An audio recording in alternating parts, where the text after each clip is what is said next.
Hi, ഇന്ന് നിങ്ങളുടെ മുന്നിൽ ഞാൻ വന്നിരിക്കുന്നത് ഒരു ചലഞ്ചിങ് വീഡിയോ ആയിട്ടാണ്. എൻ്റെ ഫ്രണ്ട് ദിവ്യയാണ് എന്നെ ചലഞ്ച് ചെയ്തിരിക്കുന്നത്. അവളുടെ ചാനലിൻ്റെ പേര് Divya's food and beauty world.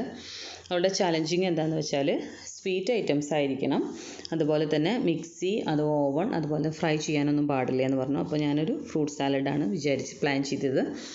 അതിന് വേണ്ടിയിട്ട് 4 തരം ഫ്രൂട്ട്സാണ് എൻ്റെ കയ്യിലുണ്ടായിരുന്നത്. അത് എടുത്തിട്ട് വെച്ചിട്ടുണ്ട്.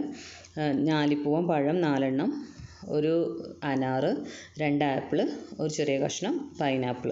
ഇത് നന്നായിട്ട് 4ആയിട്ട് മുറിച്ച് വെച്ചിട്ടുണ്ട്. അനാറ് പൊളിച്ച് വെച്ചിട്ടുണ്ട്.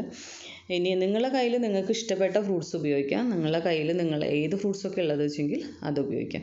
ഇനി നമുക്ക് ഇതെല്ലാം കൂടിയിട്ട് ഒരു ബൗളിലേക്ക് മാറ്റിയിട്ട് 4 ടേബിൾ സ്പൂൺ തേൻ ഒഴിക്കണം. അപ്പോൾ ഞാൻ തേൻ ഒഴിക്കുന്ന വീഡിയോ ഇതിൽ പെട്ടിട്ടില്ല. അപ്പോൾ നിങ്ങൾ തേനുണ്ടെങ്കിൽ തേൻ ഒഴിക്കുക, അല്ലെങ്കിൽ പഞ്ചസാര ഇട്ടാലും മതി. അപ്പോൾ തേനിട്ടാൽ ഭയങ്കര ടേസ്റ്റാണ് കേട്ടോ. നന്നായിട്ട് മിക്സ് ചെയ്ത് കൊടുക്കുക എന്നിട്ട്. ഇനി നമുക്കിതൊരു സർവിങ് ബൗളിലേക്ക് മാറ്റാം. അപ്പോൾ എൻ്റെ കയ്യിലുള്ള ബൗൾ എന്ന് പറഞ്ഞാൽ ഒരു ഇലയുടെ ഷേപ്പുള്ളതാണ് കേട്ടോ. നിങ്ങളുടെ കയ്യിൽ ഏതാണോ ഉള്ളത് അത് അതിൽ നിങ്ങൾക്ക് ചെയ്യാം. അപ്പോൾ ഇതിൻ്റെ 1/4 ഭാഗത്തോളം നമുക്ക് ഫ്രൂട്ട്സ് ഇട്ടിട്ട് കൊടുക്കാം. അപ്പോൾ നല്ല മിക്സ് ചെയ്യുക, എല്ലാ ഫ്രൂട്ട്സും അതിലുണ്ടായിക്കോട്ടെ. അതിന് വേണ്ടിയിട്ട് നന്നായിട്ട് മിക്സ് ചെയ്തിട്ട് 1/4 ഭാഗത്തോളം ഫ്രൂട്ട്സ് ഇട്ടിട്ട് നിറച്ച് കൊടുക്കുക. ഇനി ഇതിലേക്ക് ഐസ്ക്രീം യൂസ് ചെയ്യുമ്പോൾ നിങ്ങളുടെ ഫ്ലേവറിലുള്ള ഐസ്ക്രീം നിങ്ങൾക്ക് ഇടാം. എനിക്കിഷ്ടം വാനിലയുടെ ആയ കാരണം ഞാൻ വാനില ചൂസ് ചെയ്തെന്നുള്ളൂ. അപ്പോൾ ഒരു സ്കൂപ്പ് വാനില ഐസ്ക്രീം നമുക്ക് ഇതിലേക്ക് ഇട്ട് കൊടുക്കാം.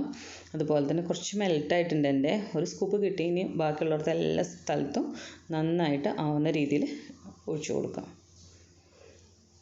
അതിനുശേഷം നമുക്കിത് ഏത് രീതിയിൽ വേണമെങ്കിലും ഗാർണിഷ് ചെയ്യാം. അപ്പോൾ എൻ്റെ കയ്യിൽ ഗാർണിഷ് ചെയ്യാൻ വേണ്ടിയിട്ട് ഞാൻ കുറച്ച് കേശു ക്രഷ് ചെയ്തിട്ട് എടുത്തിട്ടുണ്ട്. പിന്നെ കുറച്ച് ചോക്ലേറ്റ് പീൽ ചെയ്തെടുത്തിട്ടുണ്ട്. അതുപോലെ തന്നെ ചെറിയുണ്ട്. അത് വെച്ചിട്ട് ഇതൊന്ന് നമുക്ക് ഗാർണിഷ് ചെയ്ത് കൊടുക്കാം. നിങ്ങളുടെ ഇഷ്ടത്തിന് ചെയ്ത് കൊടുക്കാം. നട്ട്സ് തന്നെ എല്ലാ തരത്തിലുള്ള നട്ട്സ് യൂസ് ചെയ്യാം കേട്ടോ. എൻ്റെ കയ്യിൽ ഇതുള്ളതുകൊണ്ട് ഞാൻ ഇതെടുത്ത് മാത്രമേ ഉള്ളൂ. പിന്നെ കുറച്ച് ഹണിയൊക്കെ അങ്ങനെ തൂവി കൊടുത്താൽ നല്ല ടേസ്റ്റ് ഉണ്ടായിരിക്കും. ഹണിയൊക്കെ വേണമെങ്കിൽ ചെയ്യാം, അങ്ങനെ നന്നായിട്ട് തൂവി കൊടുക്കാം കേട്ടോ. ചോക്ലേറ്റ് സിറപ്പൊക്കെ ഉണ്ടെങ്കിൽ അങ്ങനെ ചെയ്യാം. അപ്പോൾ നിങ്ങൾക്ക് ഈ ഒരു ചലഞ്ചിങ് വീഡിയോ ഇഷ്ടമായി എന്ന് വിചാരിക്കുന്നു. അവളുടെ ചലഞ്ച് ഞാൻ സ്വീകരിച്ചിരിക്കുന്നു. അപ്പോൾ നിങ്ങൾ അവളുടെ ലിങ്ക് ഞാൻ ഡിസ്ക്രിപ്ഷൻ ബോക്സിലിടാം. അതുപോലെ തന്നെ നിങ്ങൾ ഈ ചാനൽ ആദ്യമായിട്ടാണ് കാണുന്നതെങ്കിൽ ഇത് സബ്സ്ക്രൈബ് ചെയ്യാനും ലൈക്ക് ചെയ്യാനും ഒന്നും മറക്കരുത്. പിന്നെ നിങ്ങളുടെ അഭിപ്രായങ്ങളും നിർദ്ദേശങ്ങളും എപ്പോഴും കൂടെ ഉണ്ടാവണം. എപ്പോഴെങ്കിലുമാണ് വീഡിയോ എന്ന് വെച്ചിട്ട് ഒരിക്കലും കാണാതിരിക്കരുത്. എല്ലാവരും പോയി കാണണം, അഭിപ്രായങ്ങൾ അറിയിക്കണം, എന്തെങ്കിലും കമൻറ്റ് ബോക്സിൽ ഇടണം. അപ്പോൾ കാണാൻ തന്നെ നല്ല ഭംഗിയില്ലേ, കഴിക്കാനും ടേസ്റ്റാണ്.